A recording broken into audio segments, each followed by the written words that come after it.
podcast episode. My name is Leah, and I'm here with my co-host Marit, Hello. and we are excited to talk to you guys about this interesting topic of nutrition. But also, this is going to be a topic about nutrition and its effects with the brain. So we all probably heard of creatine. If you haven't heard about creatine, I'm not sure where you've been because this has been hyped in the media, on social platforms, pretty much everywhere, the news, pretty much everywhere in today's society. So if you haven't heard of this, I guess good for you because that means you're not online, but also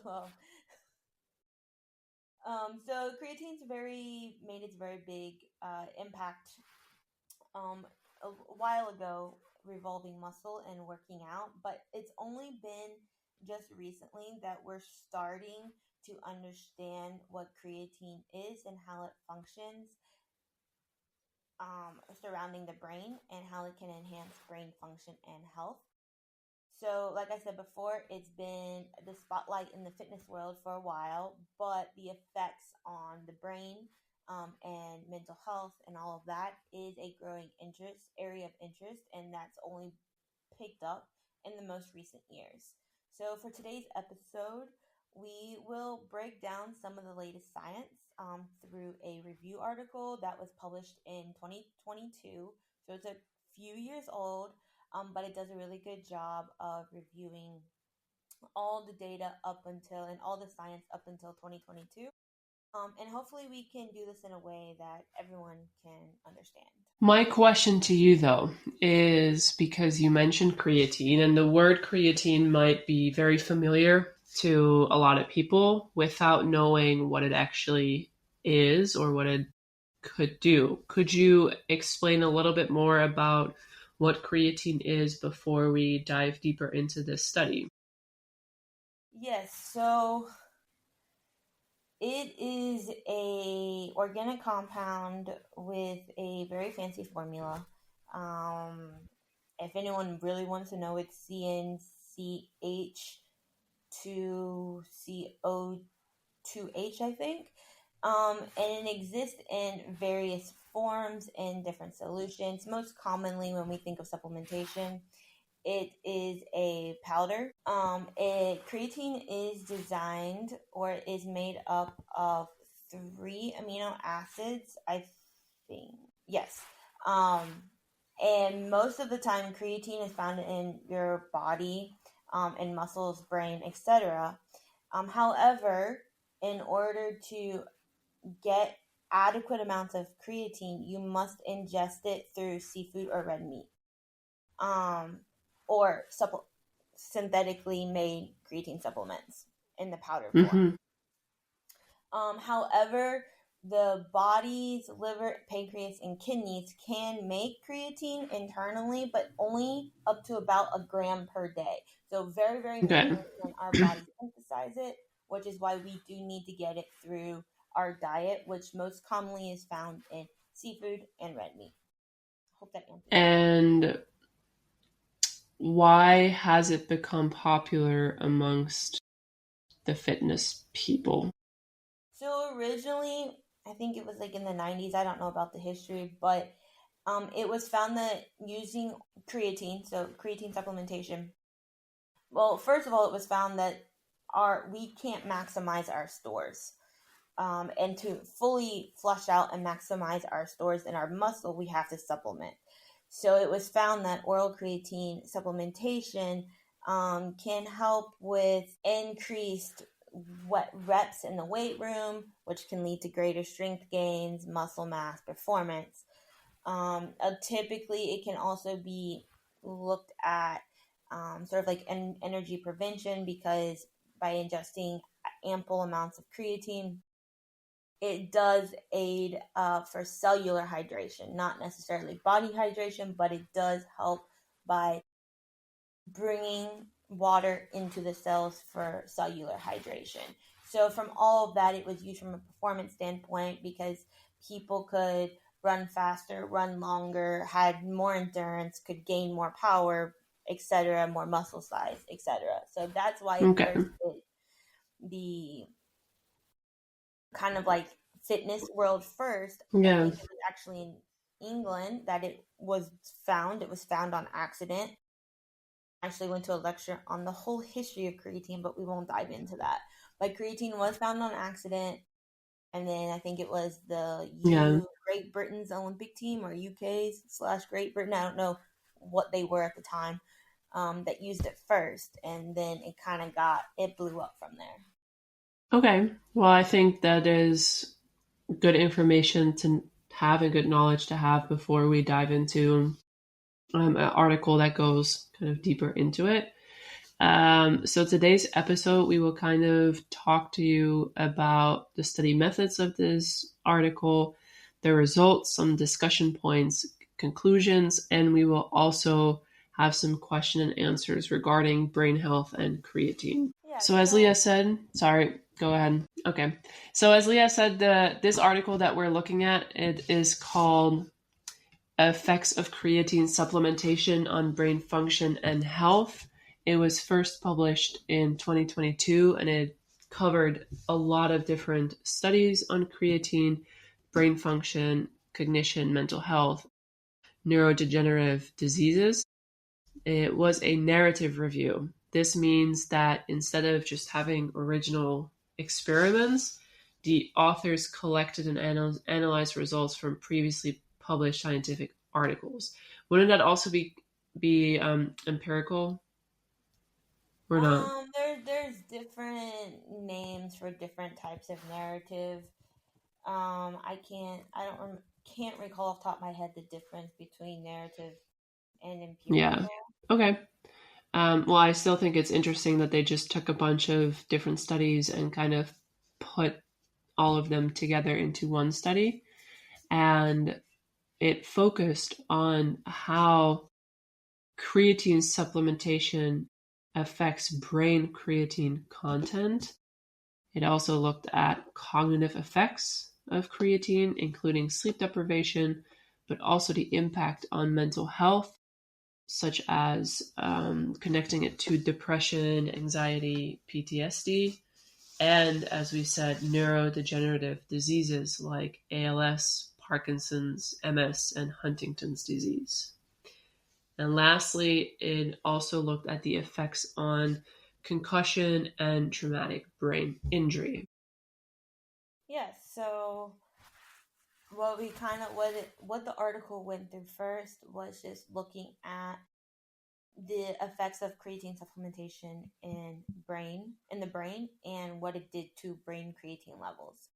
So they found that creatine supplementation increases brain creatine content, but the magnitude of change is much less than what is seen in skeletal muscles.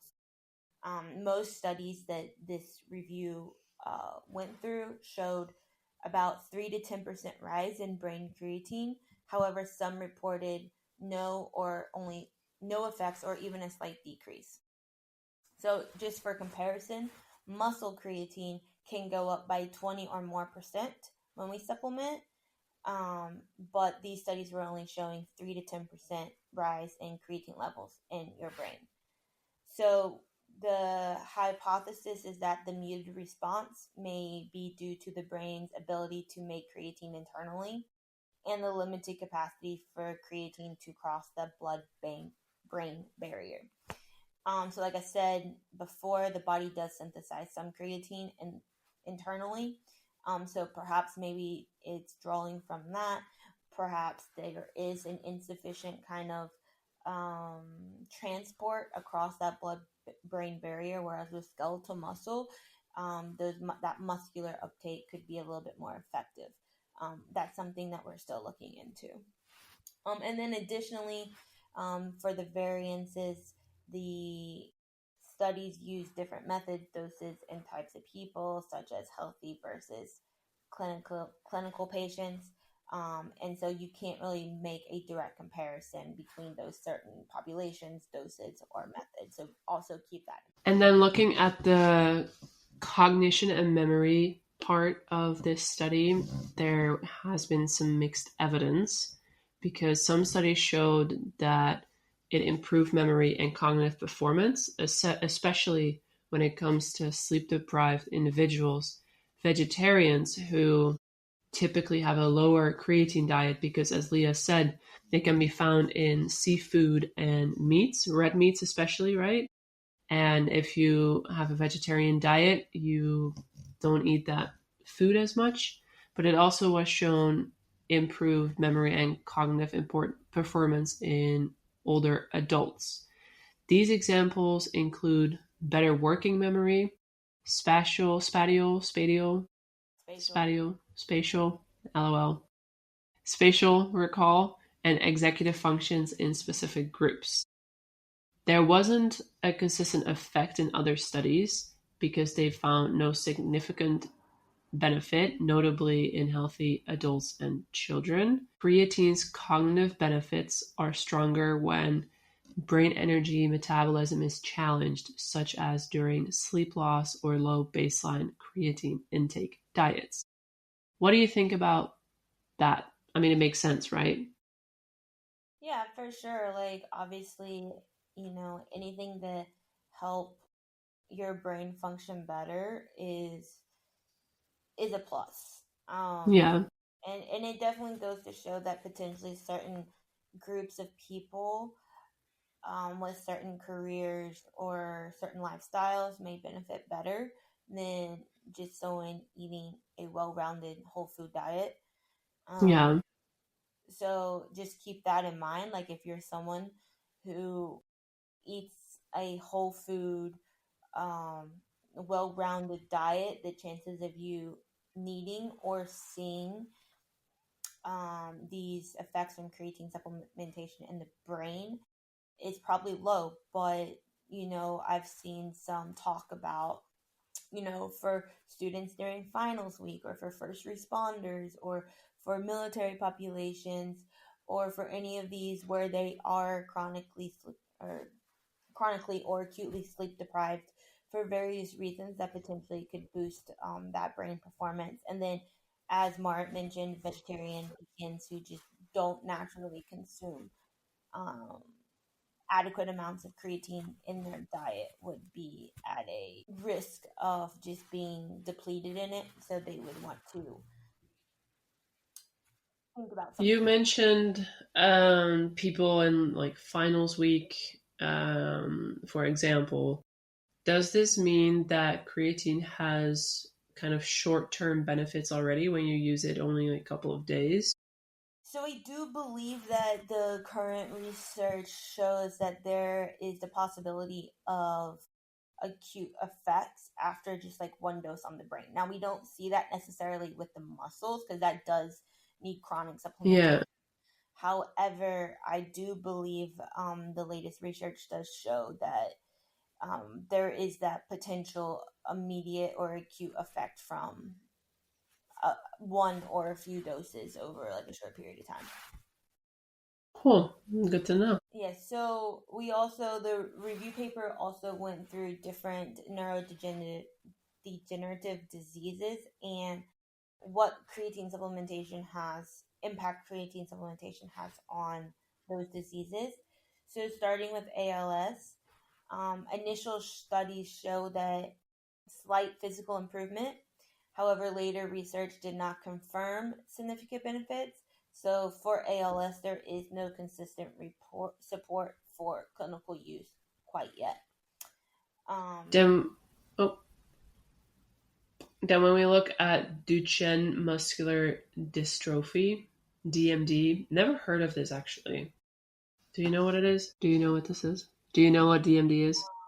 I kind of know, but I don't want to say the wrong thing. Yeah, it's a genetic disorder characterized by progressive muscle weakness and degeneration. Okay. So, for that, some improvement in strength, fatigue, and bone health in children, but these effects are not directly generalizable to other types of muscular dystrophies. Yeah, and potentially, I think that this is me hypothesizing, could be due to the genetic nature of this specific dystrophy. Um, but again, I don't know. I'm not a neurologist. That's just some things that pop to my head. And then Huntington's disease, some studies have showed slowed disease progression slash higher brain creatine, but large trials have yet to see any impact on long-term clinical outcomes. So again, we're still trying to figure out, does creatine play a role? If not, okay, but if so, what would that be? And then when we were looking at MS, the creatine supplementation unfortunately did not significantly improve muscle stores or function.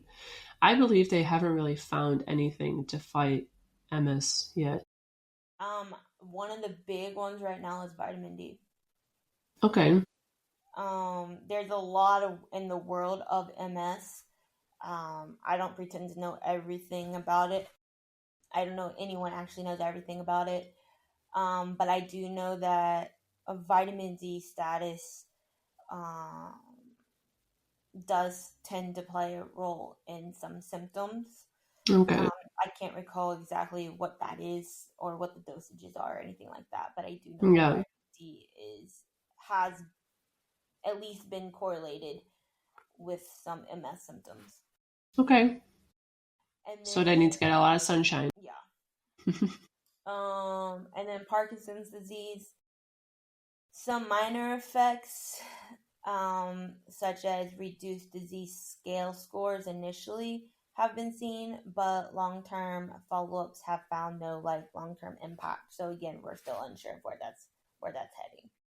Yeah. So when we conclude that about the neurodegenerative diseases overall, there is limited or inconsistent evidence that creatine supplementation has meaningful impact. That's unfortunate, but I think it's good that they looked at it because it then also gives you some answers. Yeah, I mean, I think it's also really hard to completely rule it out. Obviously, it's not your first thing that you go to, but with all of neurodegenerative diseases, there's so many other factors. You can't just be like, oh, well, it didn't work. We're done. Yeah. There's too many other things that are going on, whether it's Yeah. genetics, whether it's gut, whether it's absorption, whether it's um who knows, medications. There's too much going on with all of that side of it. So I just think that there's a lot of more research that needs to be done in regards to, is there any impact at all on it? Yeah. Because No, in I theory, agree. it could have some of an impact. They're just not seeing it yet. Yeah, but it also might not be. I mean, they did show non-significant results, so it might have a slight impact, but just not significantly enough where it's like, oh yeah, we'll all take creatine to fight these symptoms of these diseases. Yeah, exactly. Like I said, it's not your first line of defense to go to that to clear yourself, No, but doesn't mean that no. it couldn't have some positive impact on quality of life or something. We don't know. Yeah. So then they looked at creatine supplementation in mental health, specifically looking at depression, anxiety, and PTSD. So for depression, some human trials suggest creatine may help, especially as an add-on to traditional antidepressants. And they found this mostly in women, not men. Improvements in several studies, but not all studies, and effects may be linked to increasing creatine in parts of the brain linked to mood regulation. And then for anxiety and PTSD, there's very limited research. A few case studies and some small trials noted potential benefits for PTSD when combined with psychotropic medications, but again, much more research is needed in these areas of mental health. The thought for the way it's working with these mental health disorders is that the potential benefit comes from improved cellular energy metabolism in the brain regions where there are low creatine levels, and they've noticed this because with depression and these other disorders, low creatine levels have often been observed with those or in those struggling with depression, anxiety, and PTSD and other similar things. A final part of this article looked at creatine supplementation, concussion, and traumatic brain injury. And in these clinical studies, they were small and they focused mainly on children and adolescents, but they indicate that creatine supplementation after a TBI, traumatic brain injury, can reduce the time in hospital, improve cognition, and lessen headaches or fatigue. The results also include better functional recovery, like self care, memory, and movement. When looking at animal studies, they confirm that creatine given before or after injury can cut brain tissue damage, support the mitochondrial health, and help maintain energy in damaged brain tissue. And a more robust large scale clinical studies, no.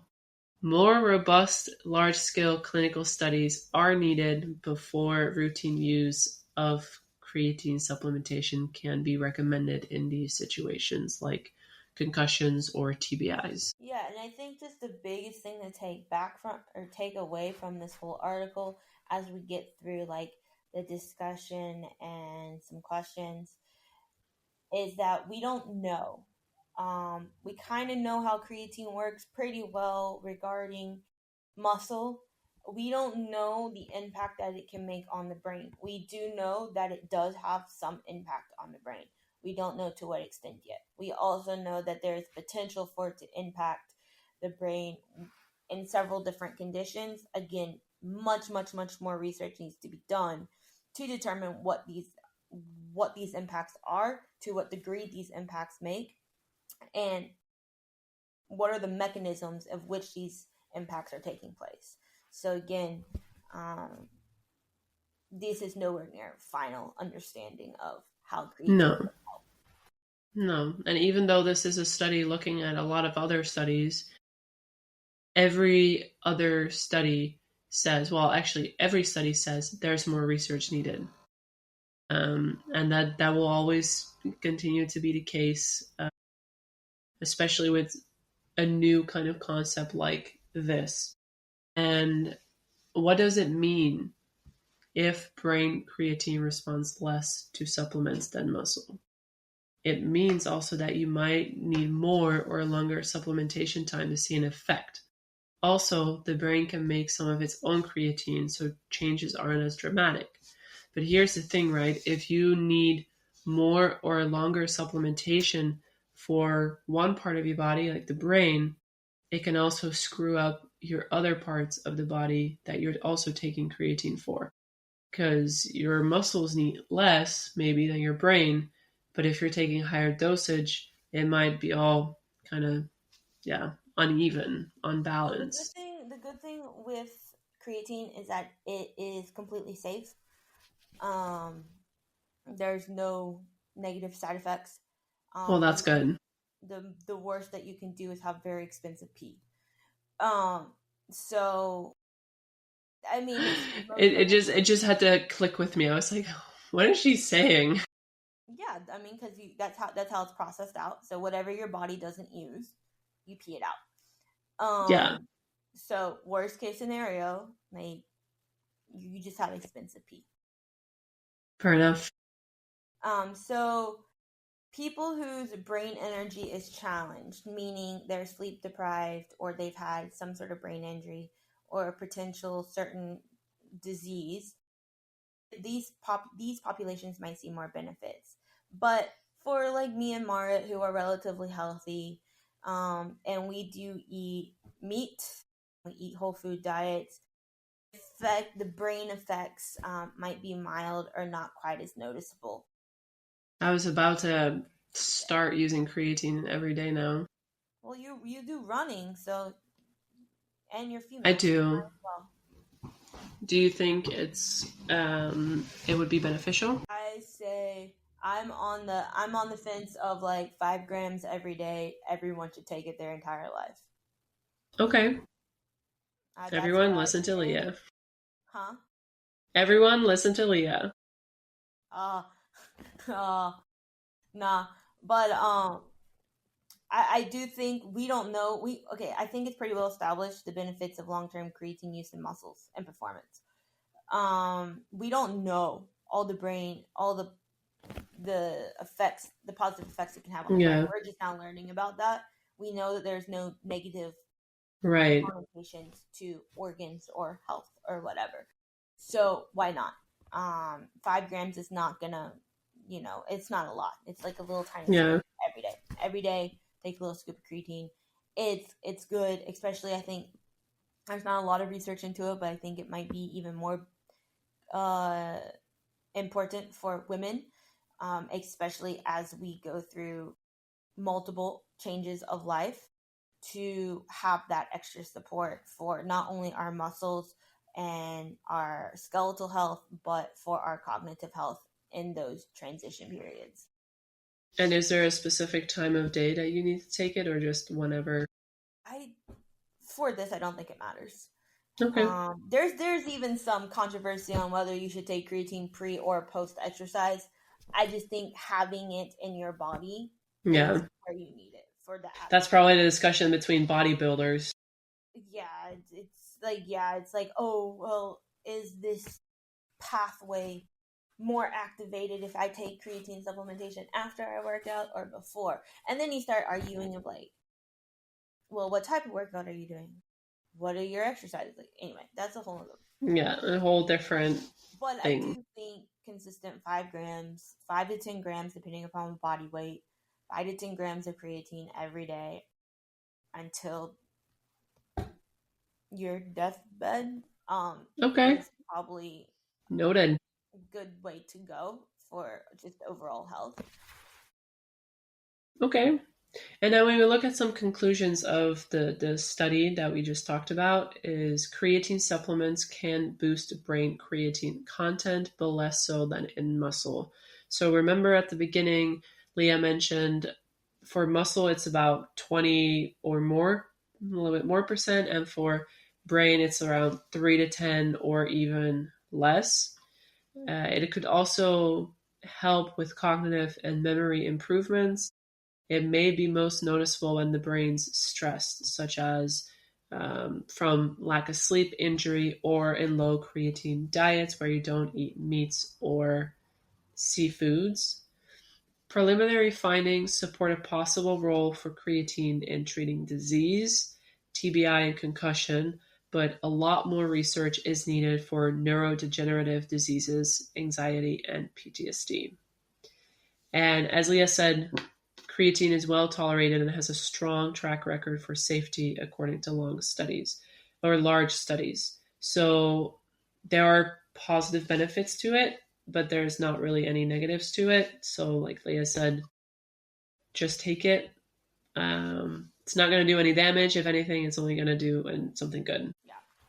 So we're gonna go through some like fun question and answers. I put together like some fun ones because Okay. I think it's just, I don't know. I've heard these before, but they're also kind of like some things that you guys might be asking yourself, in a Okay. serious or non-serious way after listening to this episode.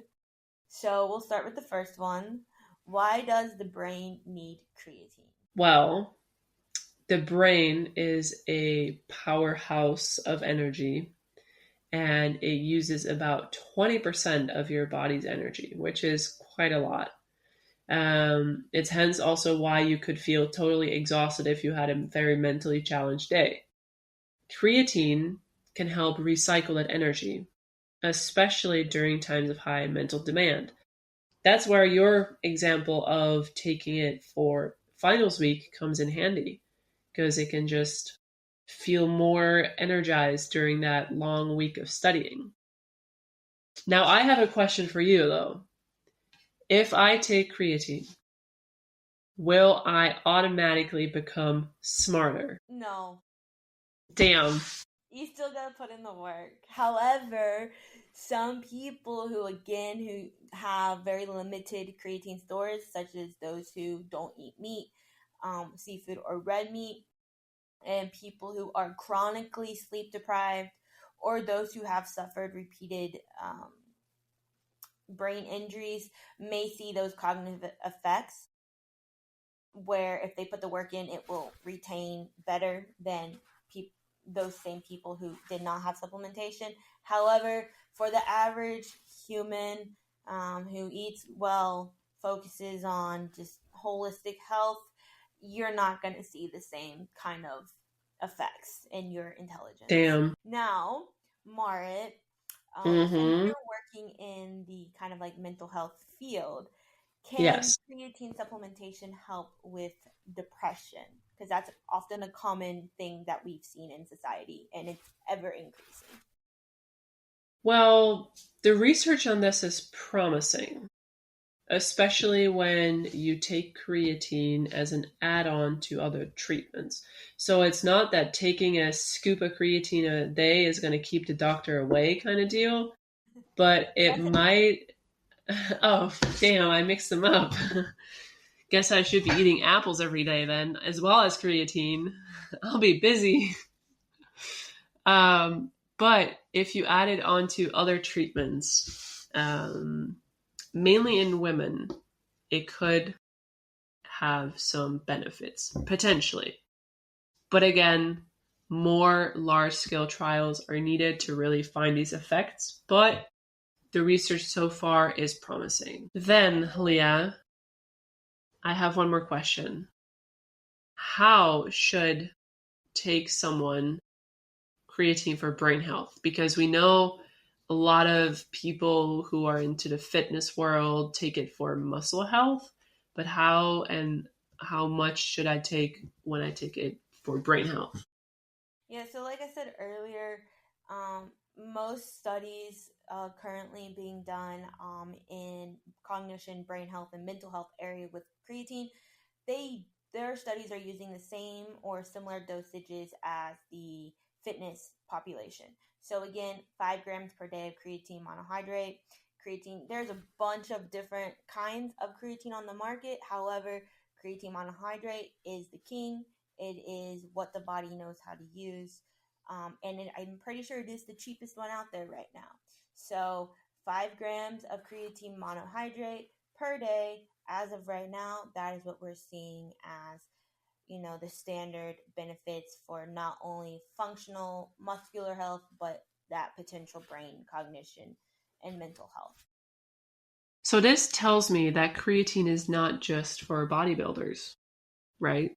Yes, actually, we're seeing a lot of benefits in like the older population. So maybe Yeah. bodybuilders should move over.